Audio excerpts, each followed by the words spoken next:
Bom dia, igreja. A graça e a paz de Jesus. É muito bom estar de volta depois de um período de descanso, eu e minha família. E foi um período bem singular, porque pela primeira vez nós saímos para descansar, respeitando o tempo da menor da família, da mais caçula, da Ana Lu. A gente decidiu fazer uma viagem no tempo dela, no ritmo dela. Fomos pensando em estar com pessoas, em aproveitar com ela, mais do que visitar uma grande quantidade de lugares. E isso foi muito interessante, uma experiência bem diferente. E a gente teve como provar um pouco do que é descanso de fato. Às vezes a gente na correria quer aproveitar cada diazinho das nossas férias e acaba não aproveitando nenhum. Mas agora, olhando para o ritmo da nossa filha, a gente aprendeu a descansar com ela. Isso foi legal, foi muito bom, foi gostoso. Ao mesmo tempo que já estávamos com saudade. Estávamos aqui na nossa comunidade de fé para ouvirmos o que Deus tem para falar para a gente. E nós estamos falando sobre o livro de Colossenses. E hoje nós vamos entrar no capítulo 2. E eu quero que você abra a sua Bíblia já no capítulo 2 de Colossenses e o versículo 20 em especial. Eu quero ler com você esta manhã.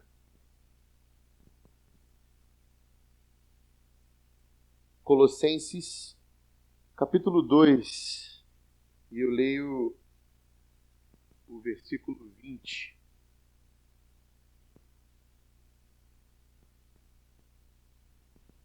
Diz assim: Vocês morreram com Cristo, e Ele os libertou dos princípios espirituais deste mundo. Então, por que continuar a seguir as regras deste mundo que dizem não mexa, não prove, não toque? Essas regras não passam de ensinamentos humanos sobre coisas que se deterioram com o uso.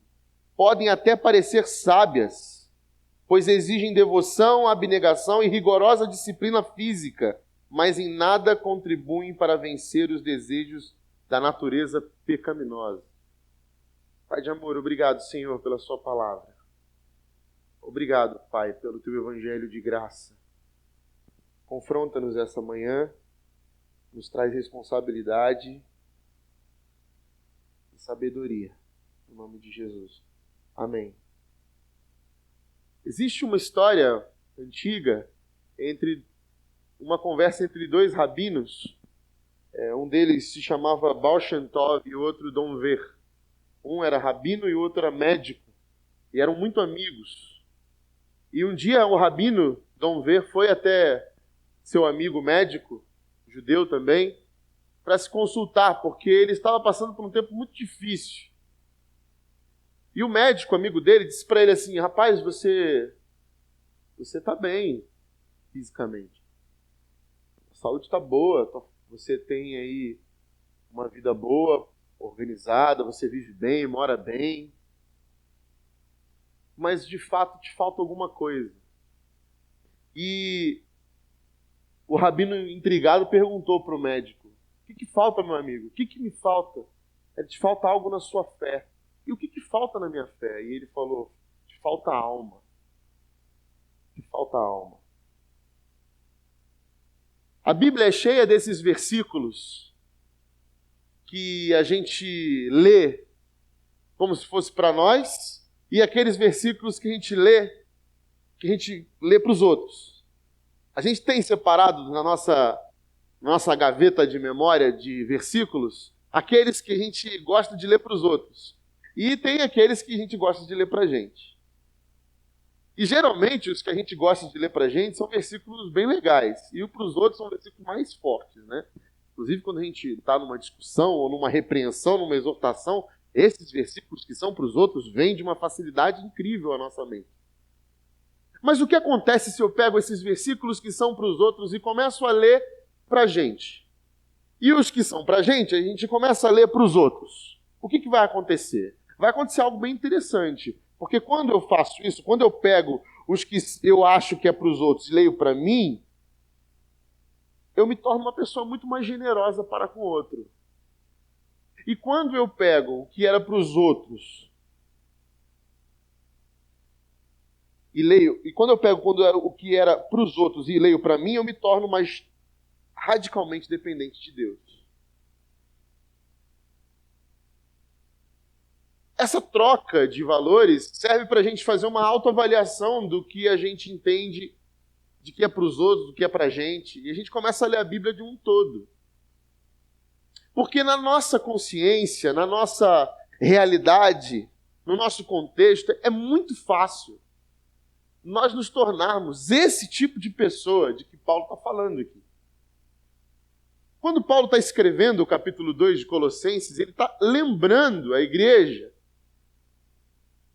algo que parece óbvio para todos nós, mas que com o decorrer da nossa caminhada de fé, isso vai ficando para trás.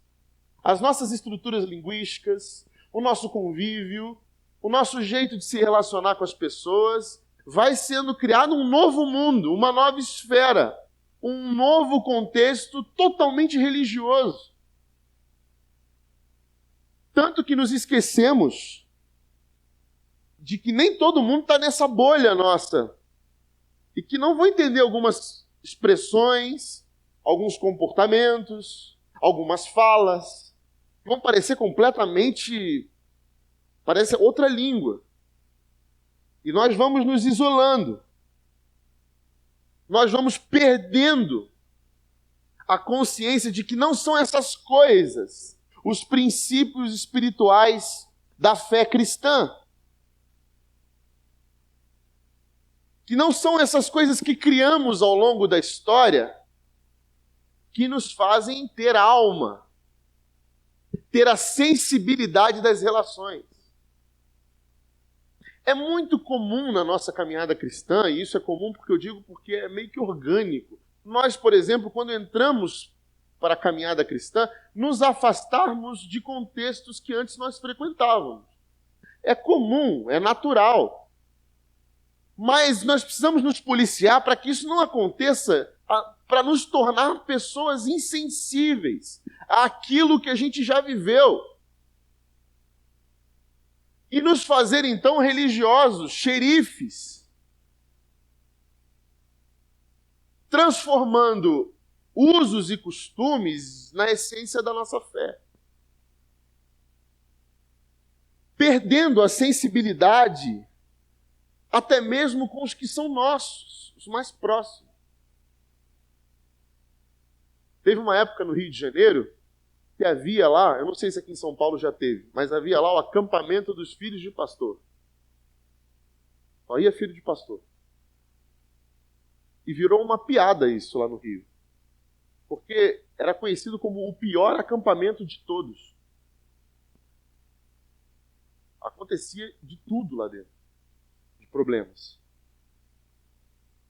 E isso foi levantado em reuniões pastorais, o porquê que isso tanto acontecia, porquê que de fato esses meninos e essas meninas estavam vivendo isso.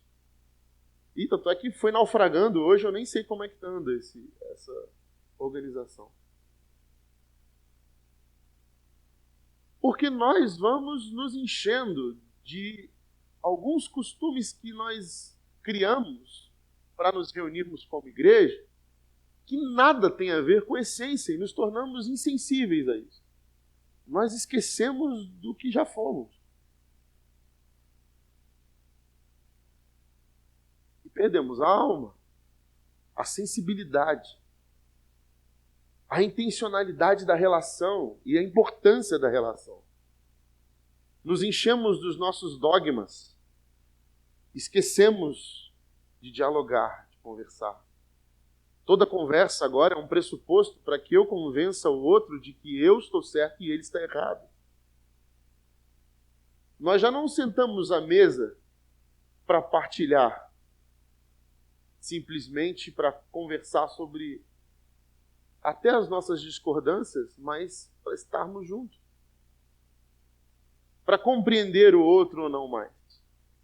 A gente se perdeu. Eu vi, durante as férias agora, um filme que está no Netflix, eu recomendo muito você ver, chama Dois Papas. É lindo. Lindo, lindo, lindo. Diálogos profundos, uma sensibilidade incrível. Uma atuação memorável dos dois atores ali que fizeram o Ratzinger e o Jorge Bergoglio. E como é bonito ver essa história que é baseada em fatos reais, do diálogo desses dois homens. Dois homens da mesma fé, com tantas discordâncias.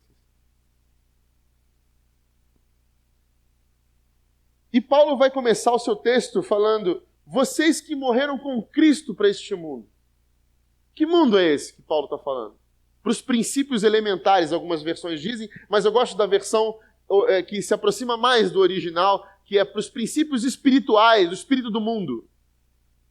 Ele vai falar que os princípios elementares são os princípios espirituais do mundo. Esse mundo tem um espírito. E o que diz o espírito desse mundo para a gente?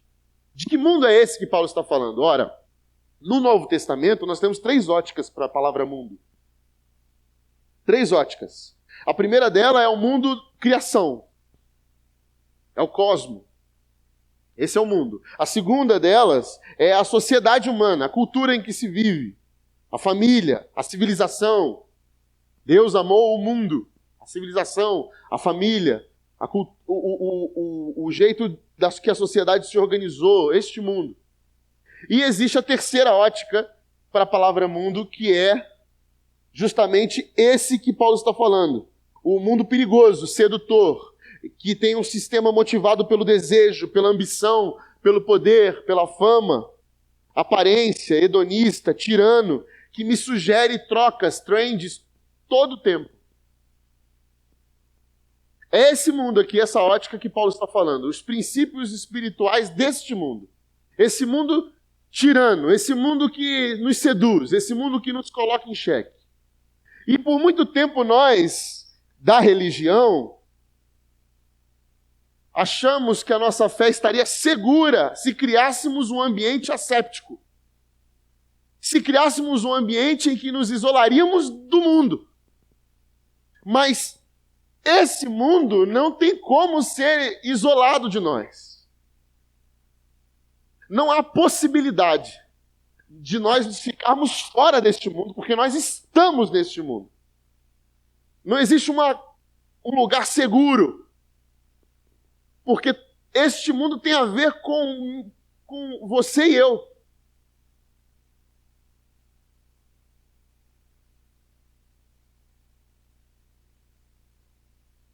Tem uma outra série, hoje eu estou saindo de férias, a gente vê série pra caramba, né? Tem uma outra série no Netflix, que está desatualizada lá, mas eu comecei a assistir, que é The Walking Dead, que era sobre zumbi. Aí eu falei, zumbi, nossa, zoado, né? Aí eu falei, vou ver, todo mundo falando bem dessa série, vou ver. Eu comecei a assistir, e eu achei muito interessante, porque a série sobre zumbi não tem a ver com os zumbis em si, mas tem a ver com os sobreviventes do apocalipse zumbi lá. E é muito interessante, porque ele fala sobre esse povo que sobreviveu ao apocalipse e agora está vivendo uma nova sociedade diferente. E ao invés deles se unirem para sobreviverem, não, eles estão um contra o outro. E mais interessante, e vocês vão entender o porquê que eu puxei isso, é que o vírus que faz as pessoas se transformarem em mortos-vivos não está só lá fora. Eles se isolam, fazem sociedades com muros, com armas para que os zumbis não entrem, mas eles descobrem que esse vírus do zumbi está em todo mundo, que basta você morrer, que qualquer um vira zumbi. E eu pensei, cara, a igreja tantos anos fez esses cercados, essas comunidades isoladas. Criamos o nosso próprio mundo, o nosso jeito de se vestir, de falar, o nosso jeito de se comunicar, a nossa música. Criamos as nossas baladas. Criamos um mundo nosso. Para que esse mundo não entrasse na igreja. Eu lembro muito dos meus avós falando, não, que o mundo não pode entrar na igreja. Isso foi uma escola passada para a gente. O mundo não podia entrar na igreja. Só que depois que a gente é exposto ao evangelho, à verdade, e quando a gente lê principalmente essa passagem, nós entendemos que não adianta. Porque está dentro de cada um de nós. A nossa escuridão vai estar aonde quer que a gente for. Sabe a história do homem que buscava a igreja perfeita?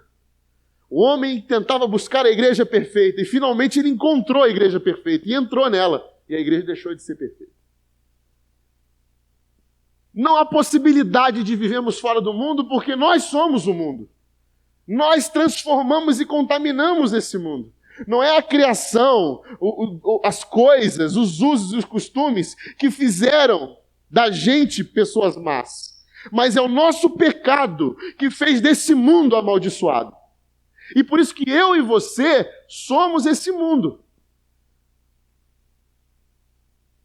E as trocas que ele nos propõe vêm de dentro para fora.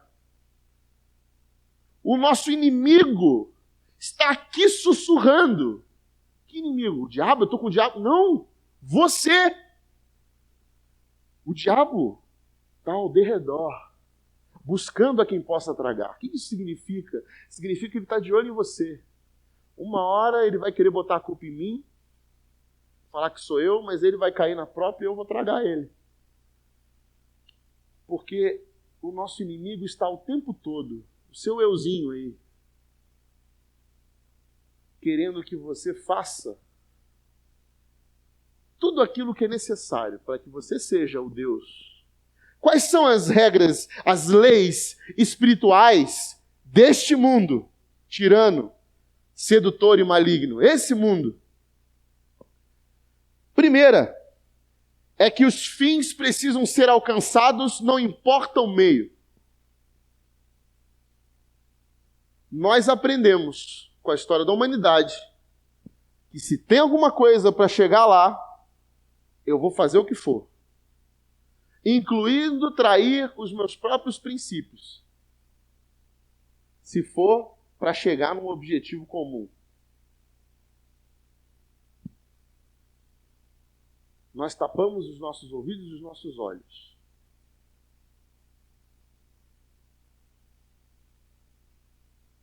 Porque os meios são meio pesados para a gente. Nosso estômago pode revirar. Mas se o fim é bom, vai fazer bem,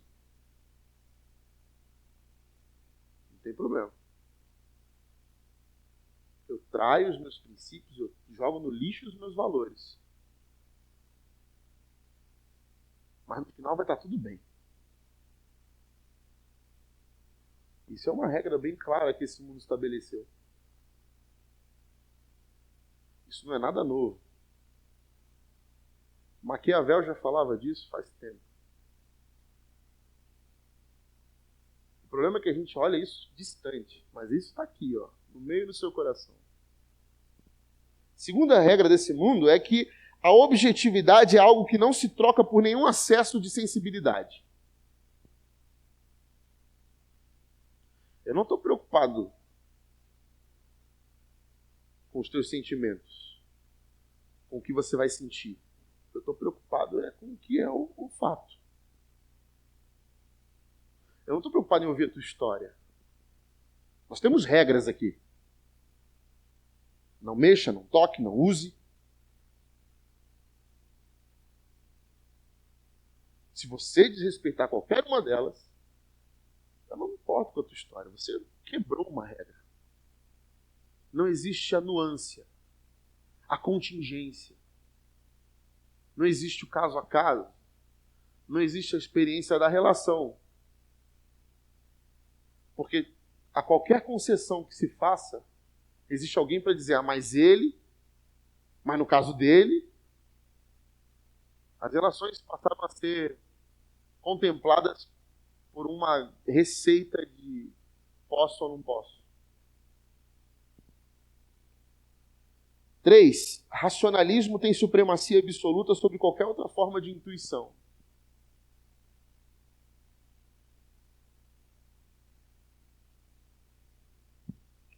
4. Qualquer coisa que trabalhe contra você tem que ser descartada. Porque sacrifício é coisa de otário. Então, assim, eu não vou me sacrificar. Se você não está disposto a vir comigo, fazer algo comigo aqui, eu também não vou fazer, não. Se eu não receber nada em troca por isso, nem que seja um elogio, nem que seja uma menção, nem que eu pudesse ser falado sobre isso, não. eu preciso ter alguma recompensa. Eu vou me sacrificar, eu vou me voluntariar para fazer algo que eu não vou ser reconhecido, que as pessoas não vão saber que eu vou estar, eu não vou poder nem ir lá na frente, eu não vou poder nem fazer... não. Para que eu vou fazer então? O que eu ganho com isso?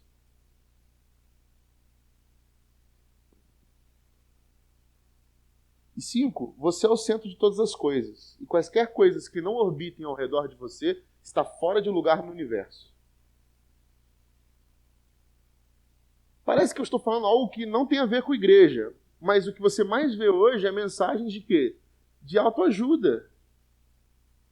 De gente que está falando para você dentro da igreja que você é a melhor coisa que poderia acontecer.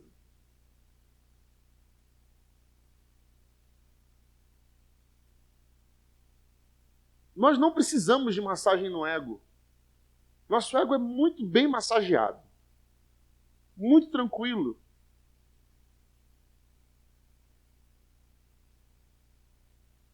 A gente gosta de receber elogio. O elogio é muito bom. Mas elogio é uma coisa... Eu vou falar uma coisa que o meu professor falou uma vez e eu fiquei pensando várias noites nisso. Porque eu sempre fazia o trabalho e tirava 9, 9,2... Até o dia que eu fiz um trabalho, eu falei, não, agora eu vou fazer um trabalho, e eu fiz um baita de um trabalho, ele foi lá e me deu 10.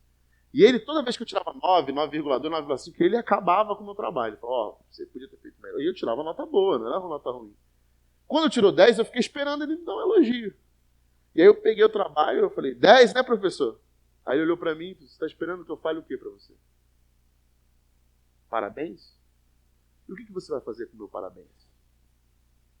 Porque com todas as críticas que eu te dei, você conseguiu um 10. Agora, se eu te der um parabéns, o que você vai conseguir com isso? Ele foi bem duro, né? Mas depois eu fiquei pensando assim, é verdade, né? O elogio não serve para muita coisa, né? Serve para você parar.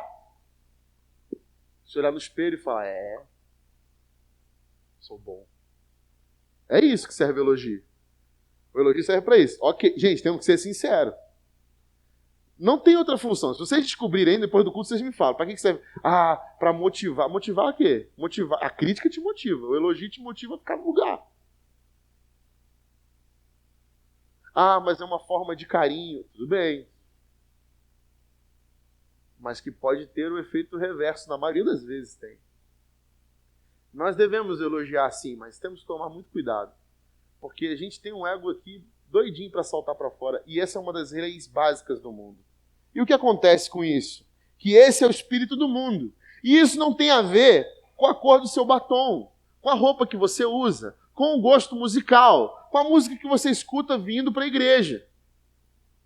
As leis espirituais deste mundo, o espírito elementar, os princípios elementares deste mundo, não tem a ver com aquilo que a gente se isolou durante tanto tempo.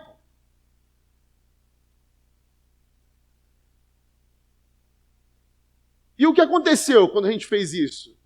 Foi ferindo a nossa relação social. Nós fomos nos tornando pessoas esquisitas, caricatas.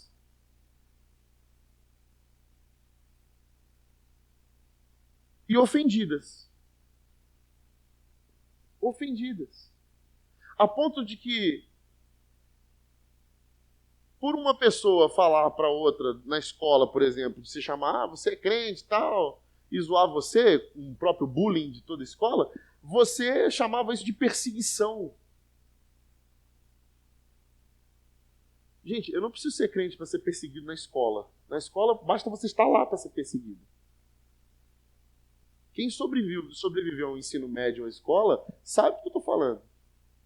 E eu sempre fui gordinho, cara.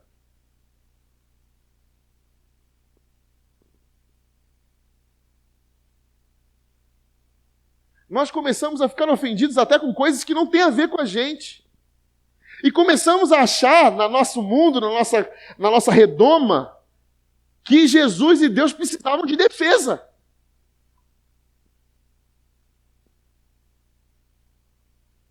Mas existe aí uma vertente que é a apologética. Apologética é a defesa da sua fé. Não tem a ver com Deus e com Cristo. Você defende aquilo que você acredita quando você é confrontado sobre as coisas que você acredita, questionado. Tem gente que usa apologética não como uma defesa. Tem gente que usa apologética para atacar as outras pessoas. Uma vez eu fui num curso de apologética e o pastor estava falando um monte de coisa para aí você refutar o não sei quem. Eu falei, pastor, mas apologética, o princípio não é se defender? Então, na verdade, a gente não tem que fazer nada. Isso é uma questão para a gente saber no que a gente acredita. Nós começamos a ir para a ofensiva, porque nós estávamos nos ofendendo o nosso Deus. Eu tenho que defendê-lo. Veja bem, eu não sou a favor de nenhum tipo de agressão à fé, qualquer que ela seja. Cristã, espírita, umbandista, budista. Eu sou totalmente contra a você ofender qualquer tipo de fé. Principalmente um objeto de adoração, um objeto de culto. Eu sou contra isso. Mas nós precisamos entender uma coisa. Na Bíblia, você não vê Deus fazendo um esforço para provar que ele existe ou ele se defendendo. Você não vê nem o Cristo falando ou se relacionando com as pessoas mediante a fé das pessoas nele.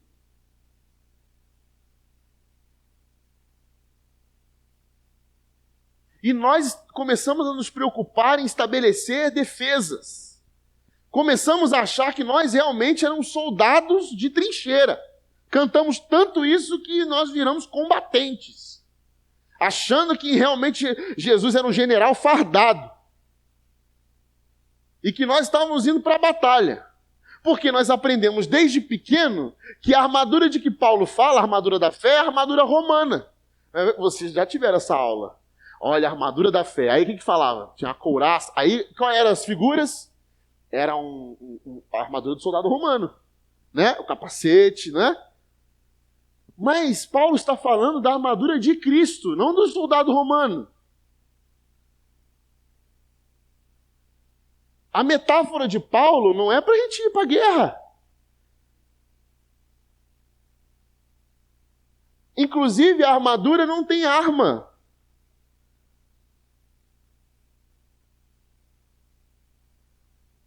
Paulo chama a palavra de Deus de espada. Mas a armadura não possui arma. Porque a armadura é a de Cristo. E o que Jesus vestiu? Vestiu um manto de rei? Vestiu sangue derramado na cruz. Vestiu botina, coturno, sandália romana? Pés descalços para pisar no coração do outro. Que coroa que o nosso rei teve, a não ser uma coroa de espinhos? Que glória que nós tivemos, a não ser de presenciar o Salvador morrendo por nós na cruz. Mas maior ainda, de tê-lo ressurreto. Nós aprendemos desde cedo, nas nossas bolhas religiosas,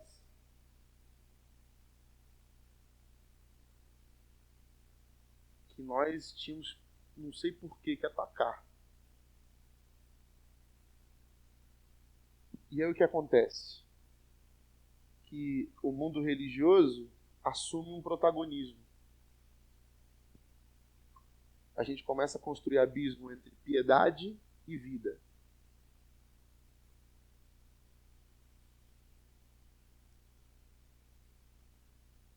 Eu não posso fazer certas coisas na minha vida porque eu preciso ser piedoso. Se confunde. Quer dizer então que a minha vida, para ser piedosa, eu preciso me abster. Porque nós hoje, graças a Deus, estamos nos libertando de algumas coisas que a religiosidade trouxe para a gente. Mas se você olhar para trás, nós já fomos proibidos de vir de bermuda para a igreja.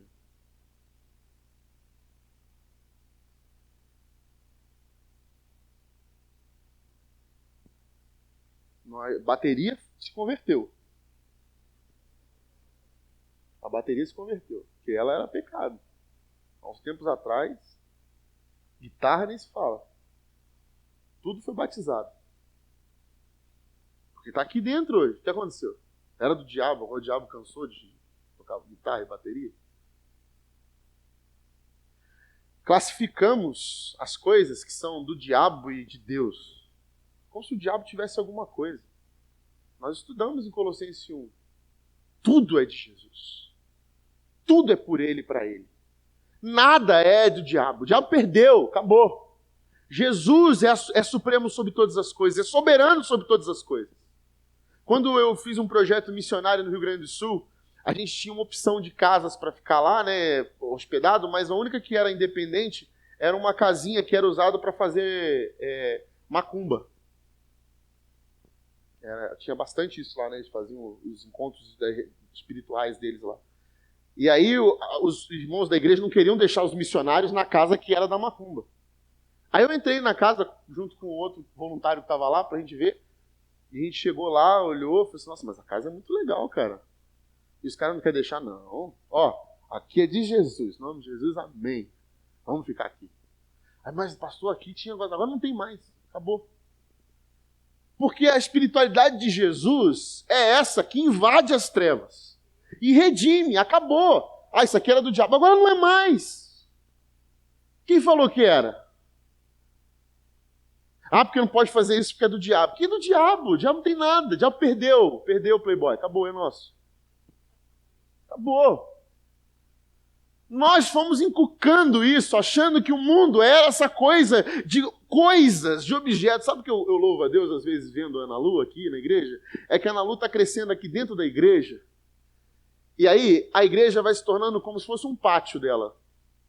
E aí é legal porque vai quebrando essa coisa que a gente tem de sacralizar coisas. Porque a criança crescendo aqui, eu estou em casa, eu deito aqui, eu fico aqui. E isso vai quebrando alguns paradigmas na gente, achando que existe alguma coisa sagrada. O que faz desse lugar sagrado é a reunião dos santos de Jesus. São os nossos corações unidos. Nós precisamos de uma vez por todas entender isso. De achar que porque botou luz virou balada do diabo. Nós somos de Jesus e aonde a gente toca é luz. Nós somos redimidos pelo sangue do Calvário. A gente achar que coisa é sagrada, que objeto é sagrado, você está transformando Deus em coisas, em matéria. Nos apegamos a endereços, nos apegamos à pintura, a objetos, achando que existe alguma coisa mística ali. O que há de místico que você está se esquecendo é o coração do teu irmão do lado. O que há de sagrado perto de você é o teu irmão. E você está mentindo para ele. E você está zombando dele, falando mal dele. E você está tratando ele mal, como superior, só porque acha que você não peca mais ou peca menos que ele. E vem dizer que essa árvorezinha aqui é a sarça de Moisés. E não pode sair daqui.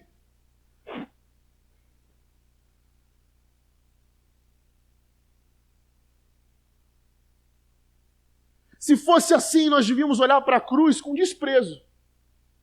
Porque a cruz foi objeto de tortura do nosso mestre. O que aconteceu com ela que virou símbolo? A redenção. Quando eu olho para a cruz, eu lembro. Foi por mim.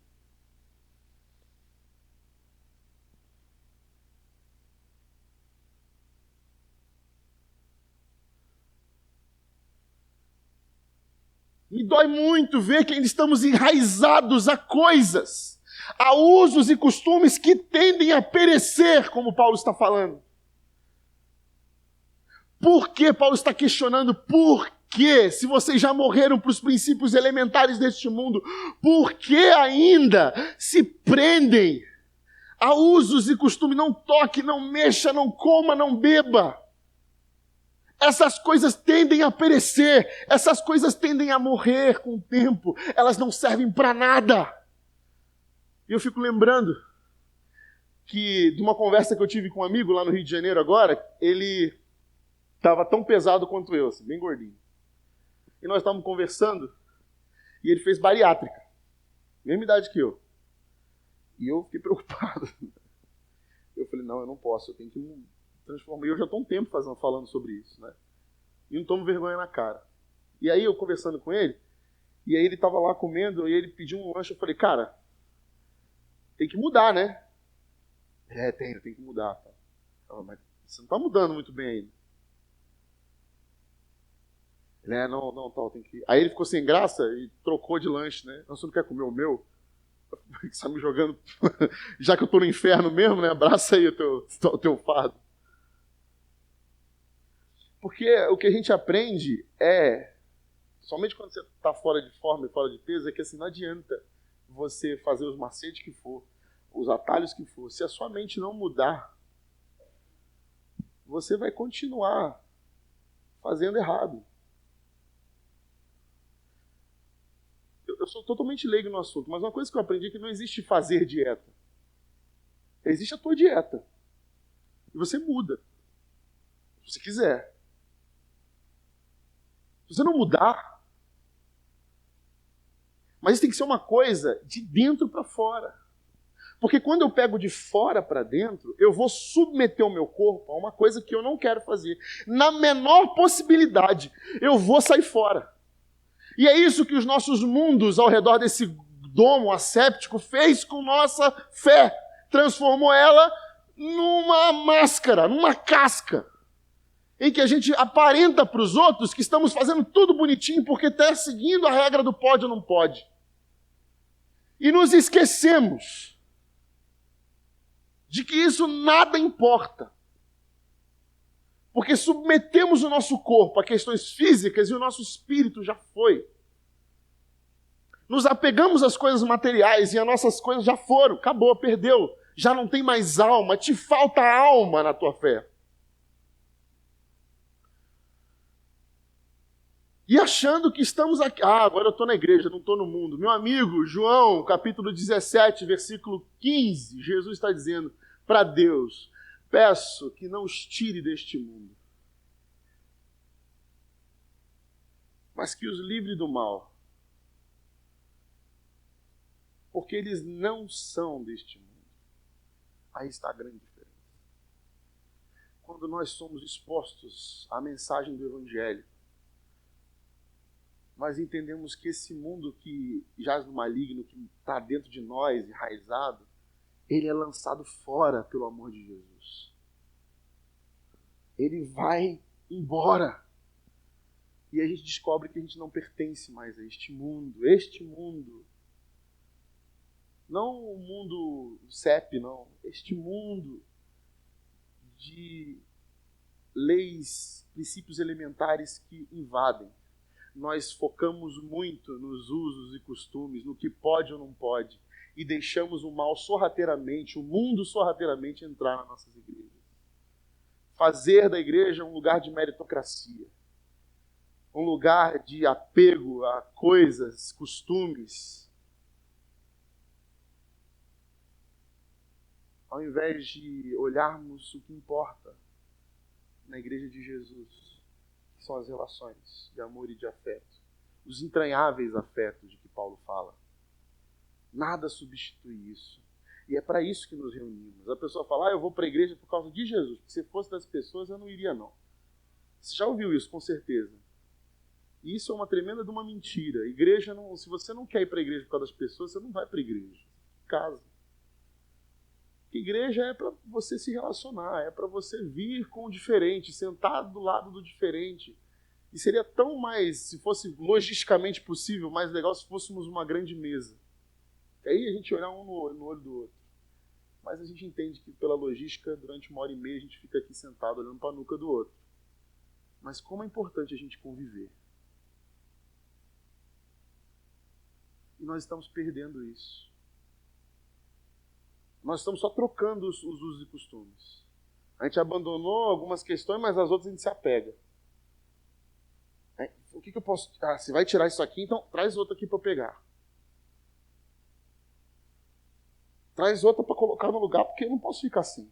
Essa incapacidade de fazer o discurso religioso da igreja repercutir em outros âmbitos da vida reflete as sérias falhas que nós temos com a nossa espiritualidade. Essa coisa da santidade e integridade. Nós queremos ser santos, mas a nossa integridade está lá embaixo. O cara vai para o trabalho, chega atrasado no trabalho, aí o que ele faz? Dá 1 hora lá, ele abre a Bíblia para orar. Ler e orar, no meio do trabalho. O cara já chegou atrasado. No meio do trabalho ele pega a Bíblia, vai ler e vai orar. E diz que é santo porque ele ora e lê a Bíblia no trabalho. Mas íntegro, esqueceu que a função dele ali não é ler a Bíblia e orar naquele lugar. Ah, pastor, mas eu estou lendo a Bíblia, não. Vai fazer isso na sua casa. E a próxima vez chega no horário. Dá testemunho, seja um bom funcionário. Vai valer muito mais. Tua vida vai ser um livro aberto. Uma Bíblia. Uma imagem e semelhança do Cristo ali. Porque você dá o melhor, porque você faz aquilo que deve ser feito. E nós criamos esse abismo. E isso vai acontecendo, vai sufocando a gente. Se a gente não para e respira, e olha, e para diante de um texto desse, de um capítulo desse, e fala assim, finalmente, eu entendi agora. Nós temos a tradição. E a tradição, ela é importante. Tem uma fala muito interessante, já foi atribuída a vários teólogos, mas tem uma fala muito bonita, que diz que o tradicionalismo é a fé morta dos que ainda vivem. E a tradição é a fé viva dos que já foram. Então, eu não quero um tradicionalismo, uma religiosidade. Eu quero que a nossa tradição tenha sentido. Quando que ela tem sentido? Quando ela não se torna a essência da nossa fé. Mas quando ela faz nos lembrar do porquê estamos aqui. E isso faz sentido. Faz sentido relembrarmos cânticos antigos. Faz sentido termos aqui cultos, conforme já tivemos aqui, cultos aos veteranos, para honrarmos os nossos irmãos mais antigos. Faz sentido, pela tradição. Faz sentido, volta e meia, o pastor Fábio fazer usar terno e gravata? Faz sentido. Só de vez em quando. É legal, mas isso não faz sentido quando se torna uma obrigação para que alguém suba aqui e exponha a palavra. Porque não tem a ver com o que eu visto, o que eu deixo de vestir, não tem a ver com o que está aqui fora, mas tem a ver com o coração que está diante de Jesus Cristo de Nazaré, que ama o outro, que como trata o outro, e como vive as relações na igreja. Que tipo de ser humano você é no dia a dia? Não tem a ver com o que eu posso ou não posso fazer. Teve uma vez que um adolescente se converteu, chegou para mim e falou, pastor, eu me converti. Agora eu preciso saber o que eu posso ou não posso fazer. Eu falei, você pode tudo. Você pode fazer o que você quiser. Porque entrar no Evangelho é abraçar um horizonte muito maior do que era. Tua vida era isso aqui, agora é muito maior. Eu posso fazer tudo, tudo. Tudo mediado pelo amor do Cristo. Porque agora Ele é a tua ótica para onde você passar. É Ele que vai fazer você olhar com outros olhos para o mundo. É Ele que vai fazer você entender a sua responsabilidade como discípulo de Jesus. É Ele, então somente Ele. Se eu quiser xerifar a tua fé e falar o que você pode ou não pode, eu vou poder fazer isso. Você pode até conseguir me enganar. E há várias pessoas ao seu redor. Mas o teu coração vai estar distante do que é o Evangelho de Jesus. Porque você morreu para os princípios elementares desse mundo. Nasceu você uma vida de um estrangeiro, que não pertence a essa cidade, mas pertence à Nova Jerusalém, ao reino de Deus. No reino de Deus, os princípios elementares espirituais são completamente diferentes. O último é o primeiro. Você perde a vida para ganhar. Você dá sem receber nada em troca, porque a melhor coisa é dar do que receber. Você não é mais o centro do universo e nem deseja ser porque você conheceu o centro do universo. Aliás, você conheceu o Criador do universo. E tudo que você quer é estar com Ele. E o que eu faço diante disso, diante de uma mente transformada, mente, alma, intelecto, subjetividade e objetividade diante de Deus, uma espiritualidade que abrange tudo e que a densidade é maior do que tudo? O que eu faço com isso? Quando a nossa espiritualidade alcança o mundo inteiro, engloba todas as nossas dimensões. E não é só um domo de domingo, de quarta, de quinta, seja lá quais forem os dias das suas reuniões eclesiásticas, mas é o mundo inteiro entregue ao Rei do Universo, porque já não há mais nada que a Ele não pertence. O que eu faço com uma vida rica assim, eu ofereço a Ele. E eu vivo nessa condição de alguém que anda constantemente com o Salvador, o Cristo.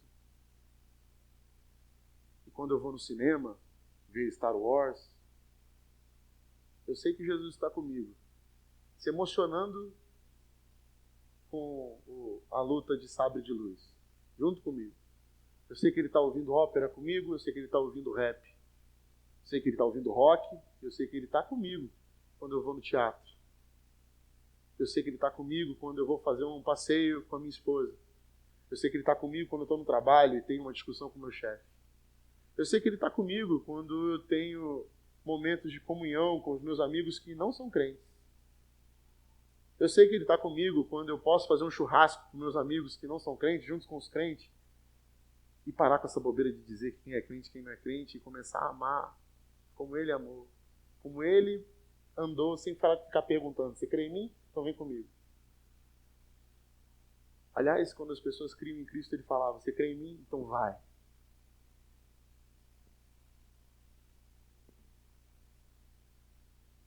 A espiritualidade cristã é um processo contínuo por meio do qual seguimos a Jesus Cristo, alimentando-nos da comunhão íntima com o Pai, sob o impulso do Espírito Santo, e peregrinando fraternalmente com a Igreja de Jesus. Nós somos esse povo que sabe que Deus mudou de endereço faz tempo. Nós somos esse povo que sabe que Deus está morando no nosso coração e que o coração do outro é solo sagrado. Tire as sandálias para pisar nele. Nós somos esse povo que se reúne, sim, semanalmente. De manhã, de noite. Faz reunião de oração. Anda junto, faz acampamento, vai para passear junto. Que fala sobre as nossas imperfeições, mas que está preocupado em andar junto, porque só desse jeito a gente consegue se ver livre de nós mesmos. Porque toda vez que eu acho que eu estou fazendo por merecer as coisas que Deus dá, eu já me tornei um diabo. E a religiosidade que há em mim começa a considerar coisas e objetos, lugares e horas, situações e pessoas mais importante do que pessoas. Quando Cristo não morreu pelo templo, não morreu por coisas, mas morreu por mim e por você, quando ainda éramos pecadores.